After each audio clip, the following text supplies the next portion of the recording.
Hello दोस्तों, क्या आपने कभी सोचा है कि नेटवर्क मार्केटिंग में एक बेहतरीन लीडर बनने के लिए आपको कौन कौन सी स्किल्स की ज़रूरत है।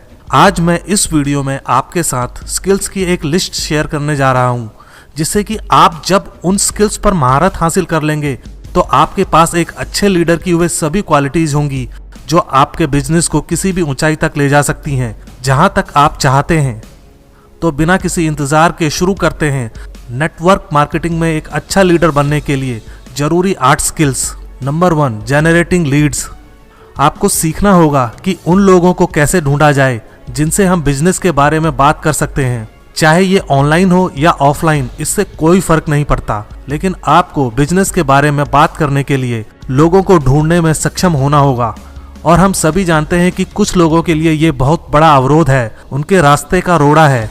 जब आप अपने परिवार के सभी लोगों और अपने सभी दोस्तों से बिजनेस के बारे में बात कर चुके हैं, तो अब आप कहां जाएंगे। अगर आप इस स्किल पे मास्टरिंग करते हैं तो यकीनन नेटवर्क मार्केटिंग में आपका सफर बेहद आसान हो जाएगा। Number 2, inviting. आपको सीखना होगा कि लोगों को अपनी बिजनेस प्रेजेंटेशन दिखाने के लिए कैसे इनवाइट किया जाता है। अगर आप लोगों को इनवाइट करने की कला सीख लेते हैं तो आपका नेटवर्क अपने आप बिल्ड होने लगता है। Number 3, presenting. एक बार जब आप किसी से बात करने के लिए मिलते हैं और उन्हें अपनी प्रेजेंटेशन में इनवाइट करते हैं, तो अब आपको इसे प्रोफेशनल तरीके से प्रेजेंट करना होगा। इसलिए आप अपनी कंपनी की प्रोफेशनल प्रेजेंटेशन ही यूज करें। वे हर बार एक ही बात कहते हैं और इसमें गलती के लिए कोई जगह नहीं है। इस तरह की प्रेजेंटेशन के अलावा आपको स्वयं व्यक्तिगत रूप से किसी अन्य व्यक्ति को प्रेजेंटेशन दिखाना आना चाहिए। ये स्किल आपको एक अच्छा लीडर बना देगी।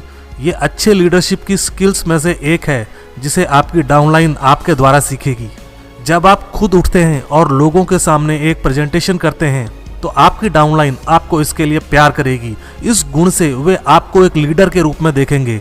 आप देखते हैं कि ज्यादातर लोग उठने और समूह के लोगों से बात करने से बहुत डरते हैं, इसलिए जब आप इसे करते हैं तो यह आपको तुरंत अच्छे नेतृत्व के गुण देता है। Number 4, answering objection.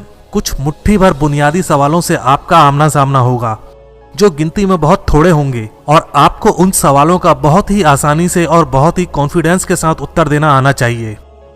Number 5, follow up. वास्तव में ये वाला स्किल इस पूरी प्रक्रिया का बहुत ही अहम हिस्सा है। आप पहले दिए गए सभी 4 स्टेप्स परफेक्टली कर सकते हैं, लेकिन अगर आप फॉलो अप नहीं करते तो आप बहुत सारा पैसा खोने वाले हैं। फॉलो अप करना सीखें। Number 6, how to close.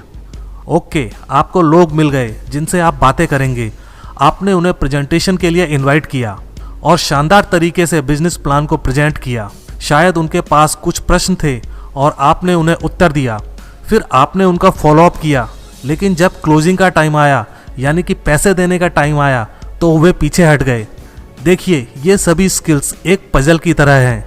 ये सभी गुण उन कागज के टुकड़ों के समान हैं जिन्हें सिर्फ सही तरीके से ही एक साथ रखने पर खूबसूरत तस्वीर बनती है। तो सीखें कि कैसे क्लोजिंग करें।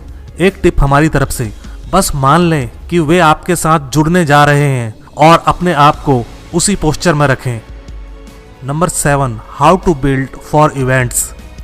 नेटवर्क मार्केटिंग इंडस्ट्री में पैसा बनाने का सबसे बड़ा संकेत यह है कि आप कंपनी इवेंट्स में कितने लोगों को सीट पर बिठाने में सक्षम हैं।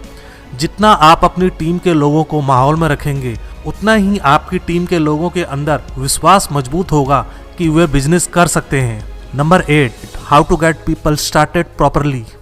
आप सभी दूसरी चीजें अच्छी तरह से कर सकते हैं और उनमें महारत हासिल कर सकते हैं, लेकिन अगर आप नहीं जानते कि जोड़ने के बाद किस तरह से लोगों द्वारा काम की शुरुआत कराई जाए, तो आप गोल गोल ही घूमते रहेंगे। इसका मतलब है कि आप लीनियर ग्रोथ कर रहे हैं, ना कि एक्सपोनेंशियल ग्रोथ। लीनियर ग्रोथ का मतलब आप 10 + 10 + 10 = 100 वाले पैटर्न पर काम कर रहे हैं, जबकि नेटवर्क मार्केटिंग में एक्सपोनेंशियल ग्रोथ वाले पैटर्न पर काम होता है, जिसका मतलब है 10 × 10 × 10 = 1000। तो दोस्तों, इन सभी लीडरशिप स्किल्स को सीखकर आप नेटवर्क मार्केटिंग में शून्य से शिखर तक जा सकते हैं।